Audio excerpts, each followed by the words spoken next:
another common theme was athletes enduring incredible psychological hardship and pressure and needing to protect themselves or find release from pain. So that was true for Simone Biles, that was true for Sha'Carri Richardson, Naomi Osaka before the Olympics, and then Brianna McNeil, who had an abortion and didn't hear the door when an anti-doping official came, and she was sort of recovering from that abortion.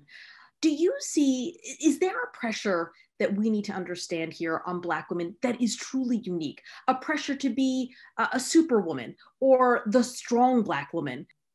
There's always been this stereotype of Black women that we are strong, that we are resilient. Even the phrase Black girl magic, I sometimes like to say to people, when they say Black girl magic, they don't mean literal magic, right? Black women are also human, and we're not capable of enduring pain that other people can't endure. And more importantly, we shouldn't be asked to. So Black women face these insurmountable obstacles, and we expect Black women simply to sort of chin up and bear it, even when other people would be, we would sympathize and even understand what other people might experience in those situations. So you talked about Sha'Carri Richardson, and I think her case is just a perfect example of this. Of course, she was suspended from the Olympics for her positive marijuana test. And many people hearing the news had the reaction, wait a minute, marijuana is not a performance enhancing drug. If anything, we might expect marijuana to actually hinder the athlete's performance. So why is it that positive test is considered a doping test? And the reason is because the Olympics take into account not just whether a drug is performance enhancing, but whether it poses a risk to the athlete and whether it violates the spirit of the sport.